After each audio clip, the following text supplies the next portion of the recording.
It all started with a very simple idea. Tell the stories of how successful middle market CEOs made it to the corner office. I'm Brant Handley, founder and managing director of Resource Options International, or ROI. We're the USA's premier executive search firm focused exclusively on empowering middle market companies to attract, hire, and retain A players while transforming top executives' careers and lives. ROI's Into the Corner office is dedicated to discovering how middle market CEOs advance their career, and we're making these remarkable and sometimes quite unbelievable stories available to you for the very first time. Listen and learn about the challenges they've overcome, the interesting people they've met along the way, and the lessons learned that steered these executives' unique journey into a middle market corner office of their own. I know you enjoy these CEO stories as much as I've enjoyed recording them. So thank you for listening today. And if you like what you've heard, rate us on iTunes or wherever you get your podcasts. I'm looking forward to you joining me on the next great middle market CEO adventure into the corner office.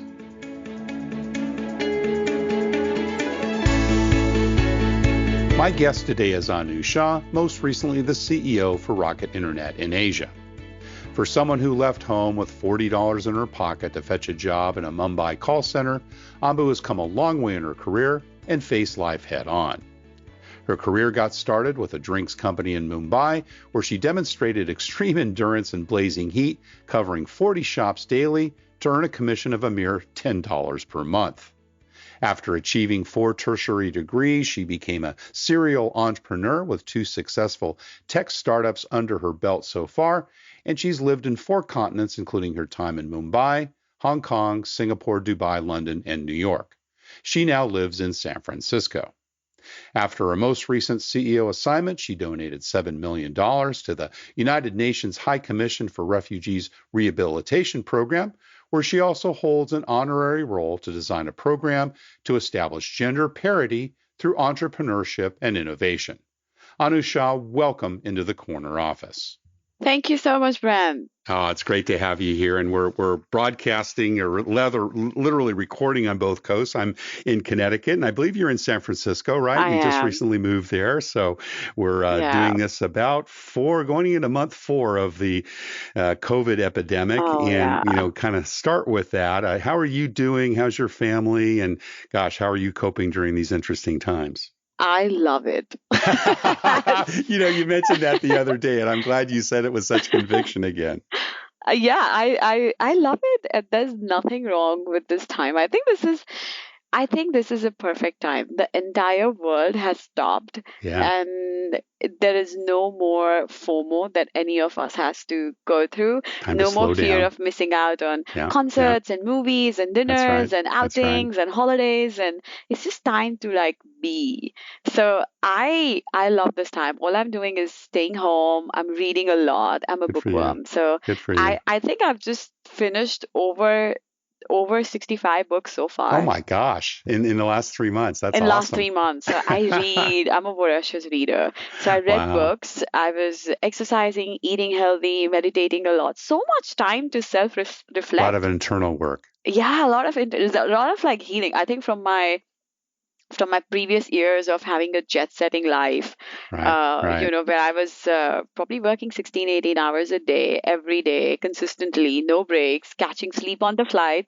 As we said in the bio, you've just completed an exit not too long ago, right? Not too long ago. Working, so very hard. Well, that's great to hear, and I'm glad you're healthy and well. And is most of your family back in India, or are they here with you in the States? They are here in the States. Good, and they're well as well, your parents and everyone else? They're fine. Everyone's safe and sound at this point in time. Touch wood. Yeah. I'm glad to hear that. Well, listen, we like to start with your early years. So tell us a little bit about, where you grew up and what your early family life was like. You're an immigrant, right? Immigrant, yes. Yeah. Immigrant by accident. Immigrant by accident. All right. Yes. Give us some more context. What if I tell you I actually just came for a 7 weeks holiday to United States in 2018 with an understanding that I was just going to spend 7 weeks and I was going to actually take up a position in Middle East. This was for Rocket Internet's portfolio company as a regional CEO. And I was well on my way to go there, and then accidentally an investor found me and then they were like, oh, you eligible to get Open visa and you should stay back. back and I was like, I don't even know what it is. And New Yeah, York yeah. doesn't seem like the most fascinating place in the world. Right, right. But I think somehow I gave in, and then here I am. My That's parents, you probably don't remember because that's out of context, both in terms of your age and your growing up. But it sounds like Gilligan's Island to me. That was a show where they went on a 3 hour tour and they ended up for years and years. I think it ran 7 or 8 years in this oh God, deserted island. But so sounds like my future. well, that's right. So you did your education. You grew up in Mumbai, correct? Has I that grew up been in home? Mumbai. And did your secondary as well as your tertiary education? Did your undergraduate degree there as well? So born in Mumbai, Yeah. then transported to Kenya when I was not even a year old, brought Oh, back to Gujarat, wow. and that's where I did all my schooling, Yeah. and even my undergrad. Wow. I had growing up was a very um, living in a small town in India. I mean, it was good and bad in a way, in a Right. sense that um, there were so many limitations that are being set in your mind. You're conditioned to think that life is only going to be a certain way. But that's the whole environment. Was it a middle class lifestyle? Very middle class lifestyle. So I knew you. So you grew up middle class, and both your parents were professionals. Is that correct? Yeah, both of them had degrees. My father Right. worked in finance. My mother hailed from the family of entrepreneurs. So Ah. she, which is very unlikely for a woman in that day and age, Right. to be involved in family business and to be very instrumental. So she was Now, was that involved. her family, or was it a business that your parents had set up together? No, that was her family, her Her family, father. right? Yeah. Yeah, Interesting. Huh. so this was even before she met my father. Wow. So it's a very unlikely match because Yeah. even today in Indian culture, especially even when I was growing up, the idea for a woman to be working, be an entrepreneur, be Sure. ambitious was very cult-like, right? Right. Right. Right. So Brothers and sisters? Did you have siblings growing up? I had a younger brother. Younger I brother. have a Okay. younger brother. Have a younger brother. Right. Right. Cool. Cool. And what were some of the things that you remember from mom and dad, in the early years? Were there inspirational moments or things that they either told you or behavior that you observed? Yeah, my father was very hands off, Hmm. and my Hmm. mother was a tiger mom. So, and she had her occasional escapades into the world of entrepreneurship, Right. even after she got married. So, I've seen her as a very strong, Mm. independent woman leading Yeah. sometimes, large teams, and very strong and like very headstrong and very decisive.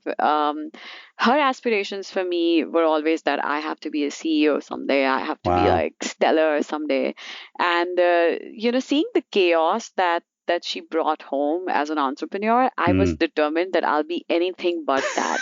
Oh I goodness. I laugh because as our audience will find out, that's not exactly what happened to your that's not career. how what you run away from comes chasing you. Yes, indeed it does. So, Oh my goodness. I was determined. I'm never gonna be her. She Yeah, traveled a lot, right. and What was her family business? they were in tours and travels. Tools and truck. Okay. Yeah, Yeah. so Yeah. a lot of traveling, a lot of Yeah, adventures, sure. even with her, even when I was 6 years old. Wow. And I just detested it because it was not my personality. I was Yes. very shy, introvert. I wanted to hide behind her, and she was like so determined to change me. Like Wow. she would push me to be an extrovert. Wow. Yeah. Yeah, that was in some ways I think it kind of inspired me, or Sure. molded me into who I am Brought you out. today. Yeah. Were you a good student in school? I was a straight A Yeah. topper, Okay. Right. all throughout in my Sure. in my school, in my university, Right. up to like my masters. Even at Wow. Harvard, I was a straight A student. More of an introvert than during those years? Did you kind of come out a little bit later, or what was your coming out moment? Yeah, it changed over a period of Hmm. time. Right. It changed more so because when the tiger mom wants you to be extrovert, you need the validation. So, but it was always like a very torn out kind of an experience, asking Sure. me to be more out of my skin. But what happened is, I think I went a complete metamorphosis much later, Hmm. especially when I took up jobs in mergers and acquisitions or Right. in private Right. equity or strategy consulting. Fortunately or unfortunately for me, in all these roles, I ended up in teams or in organizations where there were no women. Wow. So the team that I worked in, M&A, had no women. In strategy consulting, because I was in Middle East, there of the staff of 150 men, there were only 12 women. Wow. So, and in private equity, we were a small team of 19 people, no women again. So, in a lot of these places, if I could not just be that introverted, shy Sure. Sure. person. You have to be like, you have to fit in. Right.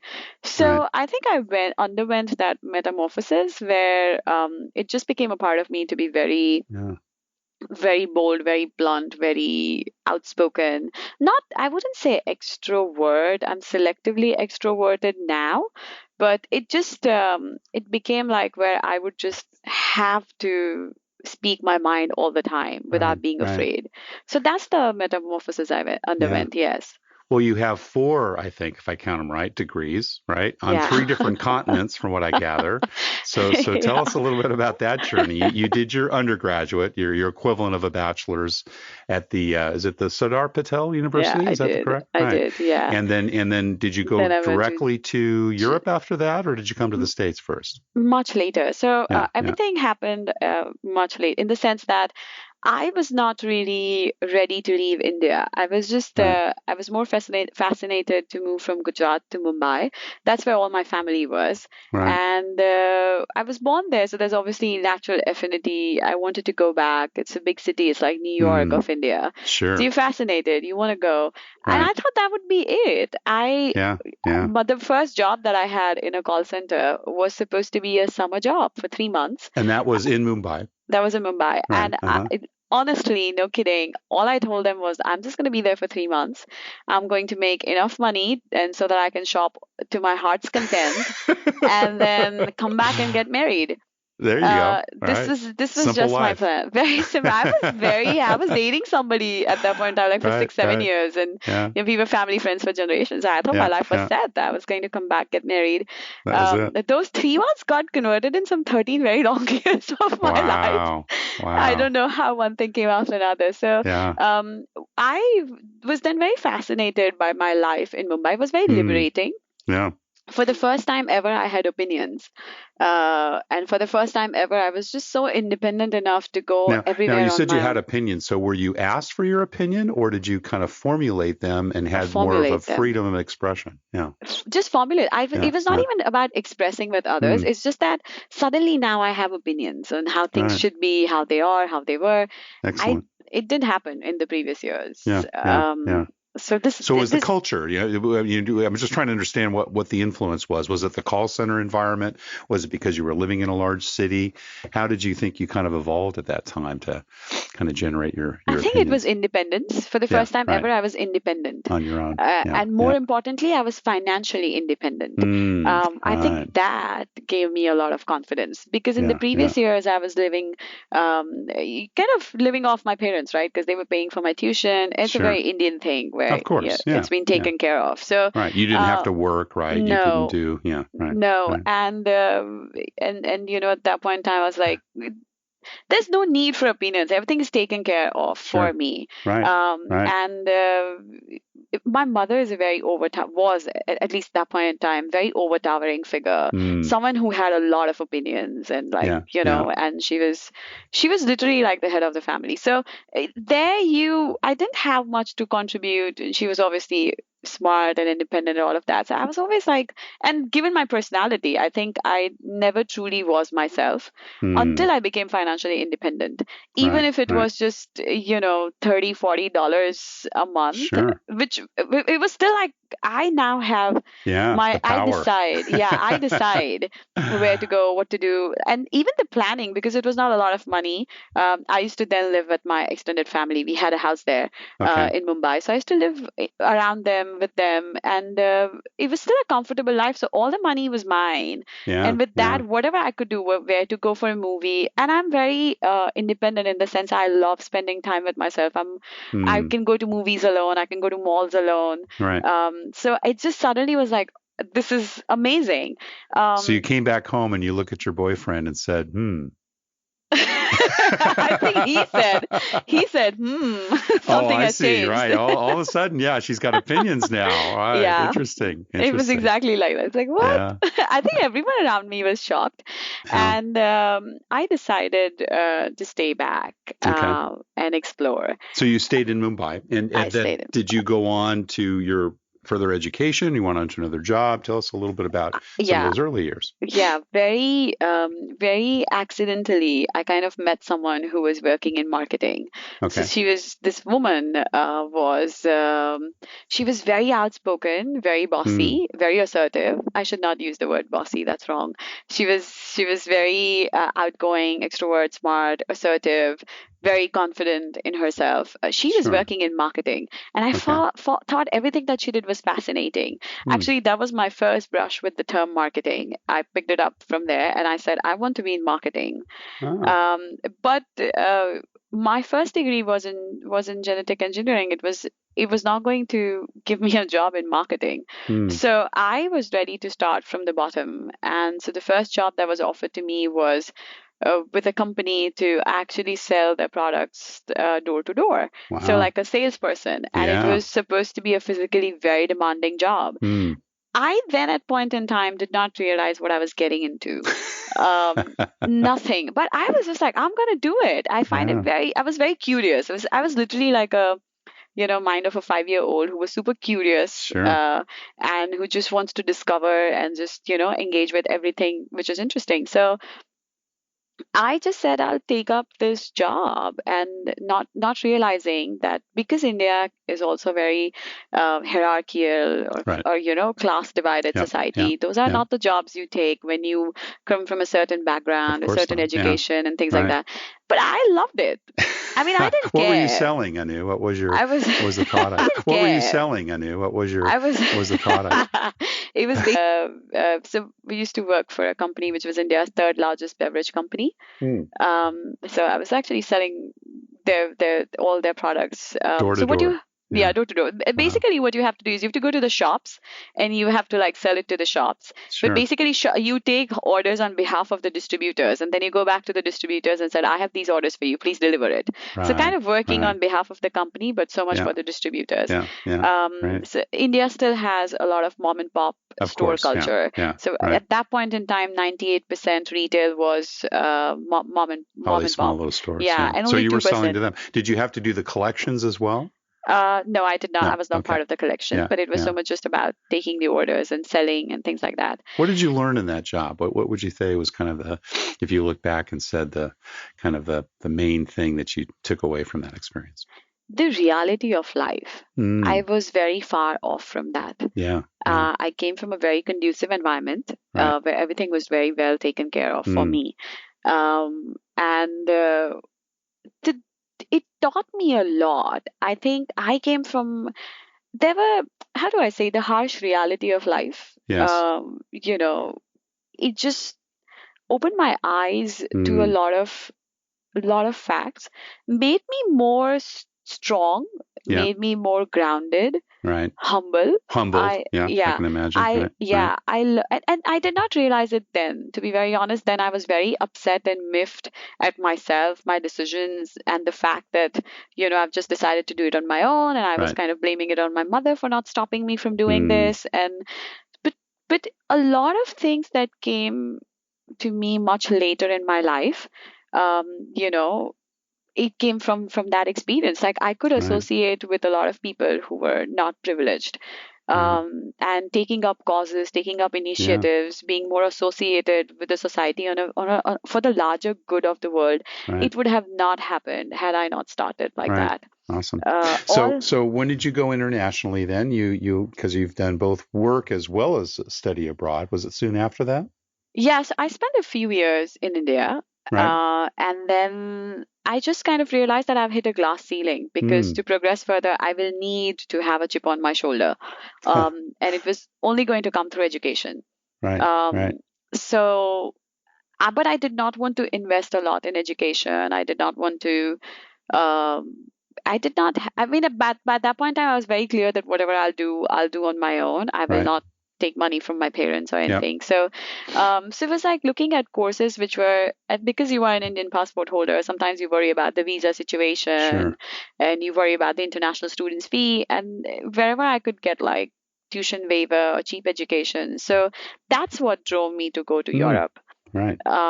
And much after that, so after Europe, it was still so much about, even when I had all the top jobs, I still felt like a good brand name was missing. Mm-hmm. So Mm-hmm. that kind, and I also felt like after private equity, I was a bit lost because I was not enjoying it, and I wanted to reinvent and do something. And then Harvard came up. Yeah. Yeah. So So going back, so you did two degrees, right? You did you did your MS in Business Administration, University of Leeds, and then you also did a German Graduate School of Management. Where was that? that was in Heilbronn, in Oh, why? southwest of Germany, in Okay, gotcha. Baden-Württemberg. So you did two different, and which one did you do first of those two? I did the leads You first. did the Leeds first. Yeah, Yeah. awesome, awesome. And then did you work while you were in Europe as well? Did you I start there? did. Uh-huh. I did. I was working in United Kingdom. I was working in London. Right, I used to work with. It was more of an internship that I did with an American bank called Northern Trust. right, sure. Know them well. So it Yeah. was it was in asset management.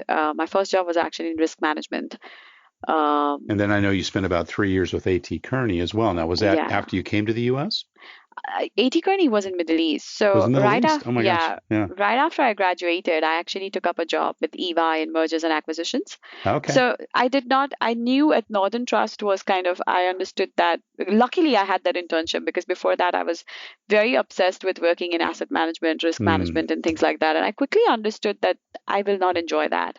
So I Right. wanted something which was more thrilling, adventurous in some ways. And so I wanted to work in mergers and acquisitions. Hmm. So that happened at EY. And after EY, I felt like just looking at the screen, crunching numbers is not Hmm. something that I enjoy. So I was like, Yeah. what can I do next? Consulting at that point in time was very hot in the sense that you get to work on different projects, you get to Right. travel, Right. like all these exposure to the C level execs and things like that. Sure. So I took up a job at ATK. I was always geography agnostic. Okay. And every time I would be interviewed, they'd be asking, like, are you going to be comfortable to relocate? And I was like, for a right opportunity, I'll even move to Timbuktu or to Honolulu, I'll even go wherever. back to India. I would go back to wherever. I was, it never scared. I think also in my 20s, I was filled with the sense of adventure because like the Hmm. world was an ocean and I could just go and Right. Right. explore and, like the breadth and depth of it was very exciting. So I said, I'll take it. And So that's how your I three went to, years were all in the Middle East. Were you in Dubai yeah. or where were you based? It was in Dubai, but Uh-huh. my projects were all over. So my Yeah. projects were in Fantastic. Europe, Yeah. because I was part of telecom team. Telcos Right.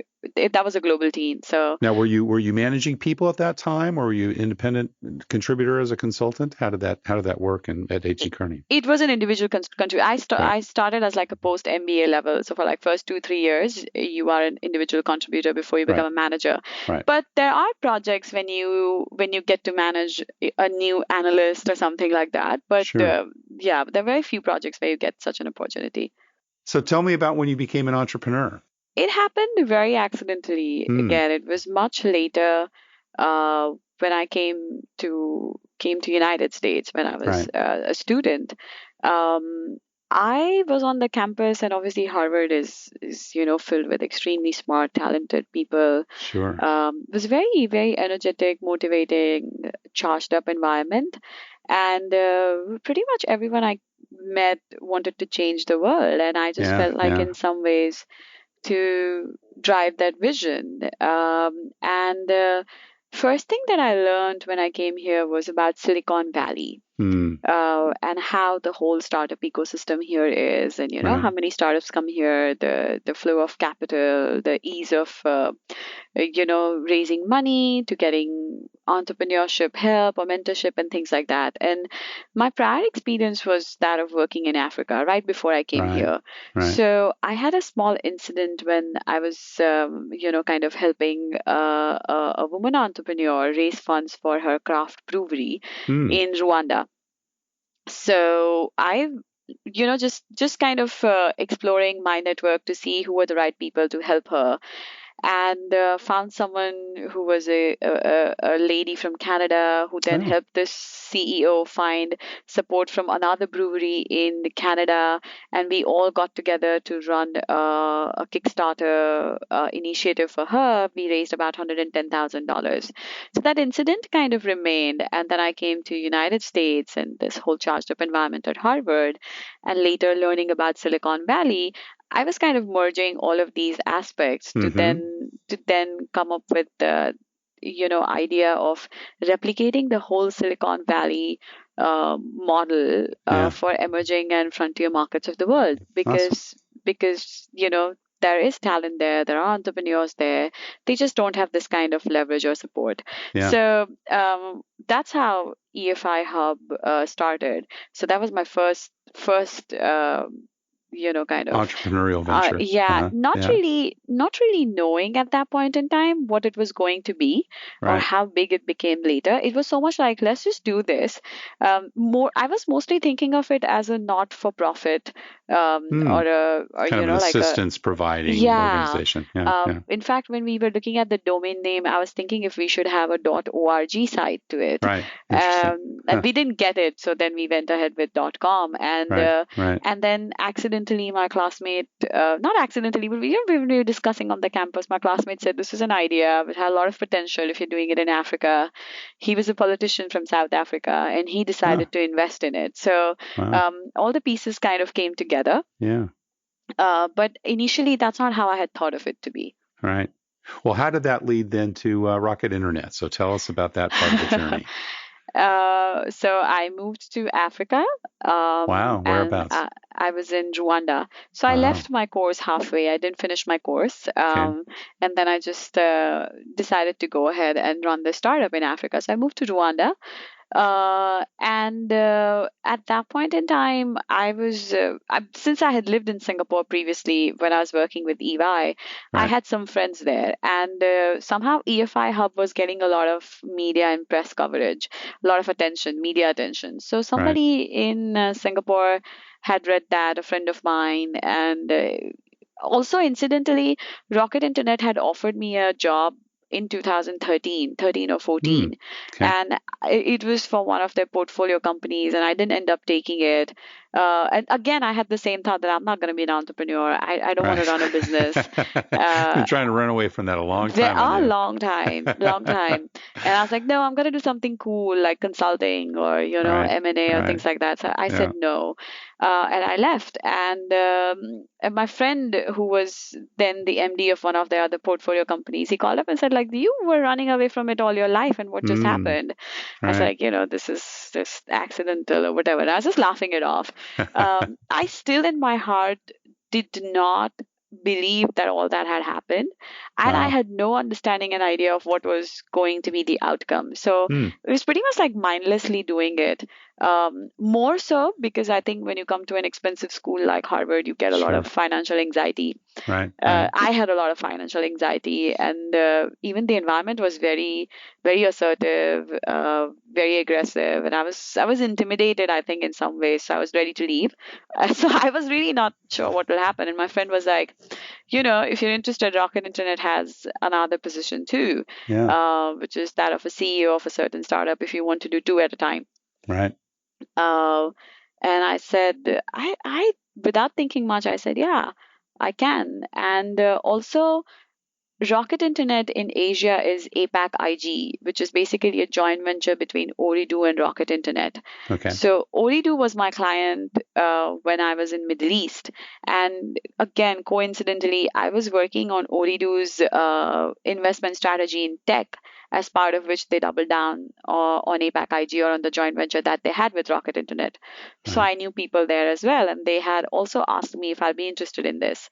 So it came from like multiple places, and then I was like, okay, I'll give it a shot. And I was offered the position. And I today when I look back, I was like, what a mad woman I was that I said I'm gonna do two startups at a time. Yeah. What the hell was I thinking? Both of which had a multi-country presence. I was out of my Wow. mind, Yeah. not knowing what it entailed. I mean, oh my God. But I went ahead with it. And then, yeah, and then, I mean, that's how it started. So you were there for about 3 years, and then the company was sold? Yeah, yeah. And then I came to United States to start Yeah. another startup. Yeah.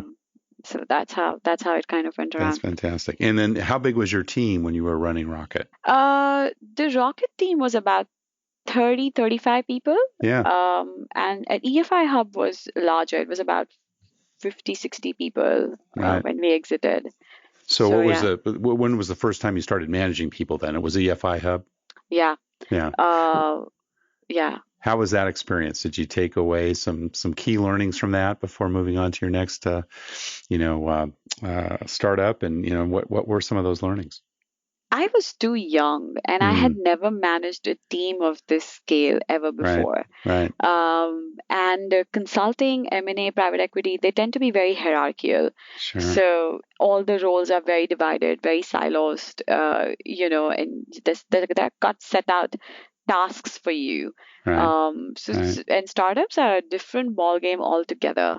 Indeed. Managing team was it was a very uphill task. A lot of mistakes that I made initially, Mm, in not just so first and foremost is hiring, so hiring the right talent, and then right. managing. I did not get it right the first time. Yeah. I struggled for Yeah. it for a very long time. Right. And it was a very scary experience because a lot of times I will have to interview and work with people who had more experience than me, who were older Sure. than me, and so it was kind of a hit and miss in the beginning. How would you say your leadership style has really evolved over time? I think now I am more relaxed, I'm more Mm-hmm. Mm-hmm. confident. At that point in time, it was filled with a lot of anxiety, a lot of micromanaging, Right. because I Sure. was also learning in the process. Right. Right. So if I have to hire a marketing head, I will not, in the past, I was not able to leave all the tasks at him or to Sure. him. Right. I was To like delegate really, them all. Yeah. Mm-hmm. yeah, because to delegate, sometimes you have to also understand the big vision, the big mission picture, and you should be able to trust the other person, and Mm-hmm. that comes over a period of time. Um, I I was very young. I did not know how to deal with it all, so I was very Right. micromanaging it for Right. the Right. longest time. Also, my experience with Rocket and with EFI was very different, in the sense that with EFI, it was everything was supposed to be built from the scratch. Mm. So it is a very iterative, evolving process on a day-to-day basis. So it's more chaotic. Right. In chaos, if I am changing directions quite so often, it's very hard for me to delegate the set tasks to others. Sure. And so I think I struggled with it to kind of bring a structure to that chaos. That's something that I struggled Yeah. with EFI Hub. Yeah. With Rocket Internet, I was replacing their existing CEO Right. for UShift. So there was a set team, and the team was a little bit more mature. So I was not building things from ground up, but there at the struggle in terms of managing the team was first about winning their trust. Yep. And I was also put in a slightly precarious situation because with Rocket Internet, the team that I inherited was absolutely Boy Scout, all men, Oh. uh, wide majority of them French, Right. with an exception of one person who was Singaporean local and one girl who was recently hired who was Singaporean local. And then the person heading that team was Indian. The person heading that team was Indian woman, brown, battle out there because Sure. it was so much about winning their trust and Right. young, Right. I think, more Yeah. importantly.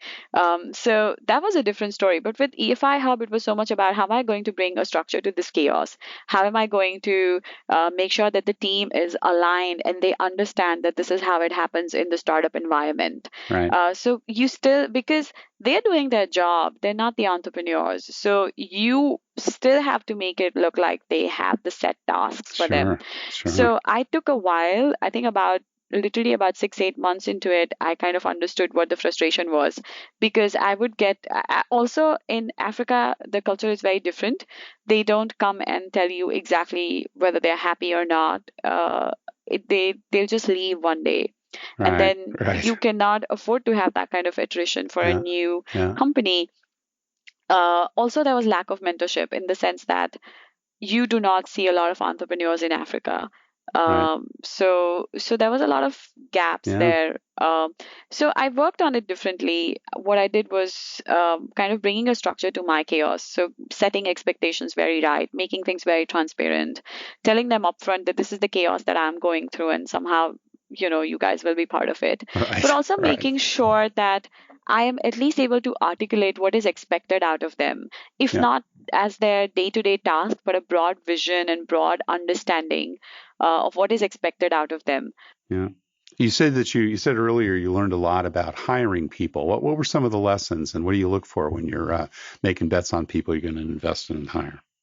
I got it wrong the first time. Yeah. So I'll tell you what the mistake I made because I came from the consulting and the world of finance. You hire you hire people for their degrees.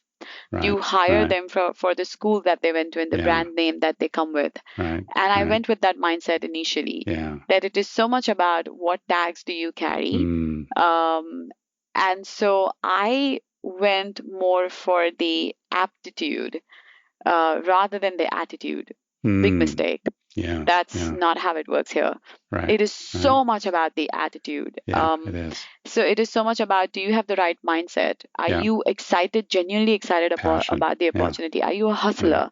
Right. Can you thrive in this environment? Can you support people while we all are clueless about where and how things are Right. going? Right. Right. So that was a big learning, big takeaway.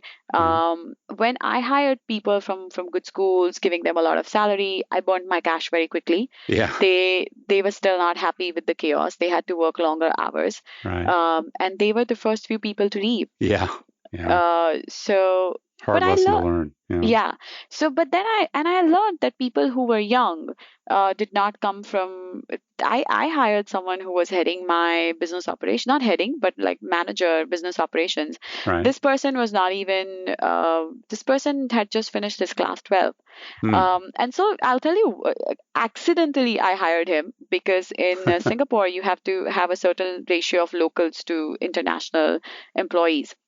So if I had to hire an international employee, I had to first hire a local. So I was like, okay, I Right. can hire this person who turned out to be one of the most hardworking individuals in the organization. Wow. Isn't that He was something? so hungry for an opportunity. He Yeah. was so like determined to prove himself, Yeah. because he always came with the thing that I am not from a top school, so Right. I'm not Right. even He's like an working harder. undergrad. Yeah. Yeah, work very Yeah. hard. So I think that's when he taught me a lot. Actually, he Yeah. taught me to give importance to attitude more than aptitude. We're just about out of time, but we've got a couple last questions I want to ask before we wrap up. And one is, of course, just looking forward. We're just entering month 4 of the COVID crisis in the U.S. By the time this releases, it's probably going to be more midsummer, month 5 or 6. Who knows if we'll still be counting them then? But what changes do you see ahead? What kind of an impact do you think this is going to have on tech and your world, both personally and professionally?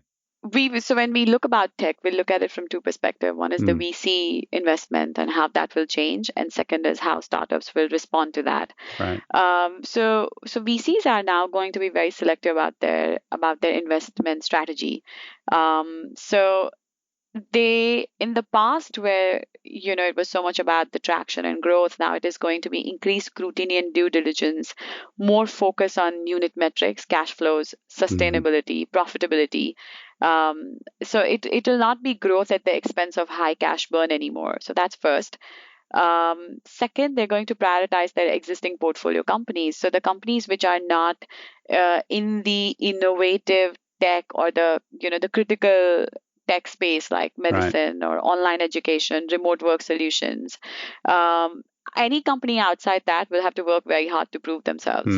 Um, and a couple of other things that VCs will do is they'll redirect their focus on institutional investors for raising funds. They'll employ alternate investment or fundraising tools to continue their kind of LP relationship or co-investment vehicles. But that's more from the VC side. For startups, all of this is very critical because now it is not so much about just how strong the team is or how many exits they've had before, but it'll be so much more focus on what is your business model, what is your go-to-market strategy, what does your cash flow and profitability look like. So there'll be a lot of impetus on improving the unit metrics to make sure that you are actually going to be a sustainable business. So that really changes the fundamentals of how entrepreneurs perceive a cash burn. So that's for the new entrepreneurs. People who are in business, for them, it'll be so much about reevaluating their spend strategy, probably reducing the headcount, cut down on the salaries. No more luxury of buying Google engineers at a premium. It will now be just about how do we just sustain ourselves. So these are a few changes that I see going ahead. Awesome. And last question we always ask our guests is, what career and life advice would you give to someone maybe that's 5 to 10 years behind you in your career that maybe have their eyes on the corner office in the company they're in, or perhaps they want to be an entrepreneur like yourself? I would say don't give up under any circumstances. There are infinite possibilities in the universe for things to go your way. So don't have a mind of abundance. And without any limitations, just chase your dreams. What you follow will definitely come to you. Awesome. Well, Anusha, thank you so much for sharing your journey into the corner office. Thank you, Rand, for having me on your show. Thank you for listening to Into the Corner Office with Brant Hanley. We hope you enjoyed hearing our guest CEO story as much as we did. If you want to hear more CEOs reveal their journey into the corner office, please subscribe via iTunes and tell your friends and colleagues. For more information about Brant, Resource Options International, and the mighty middle market, visit www.goforroi.com. We look forward to having you join us for our next episode.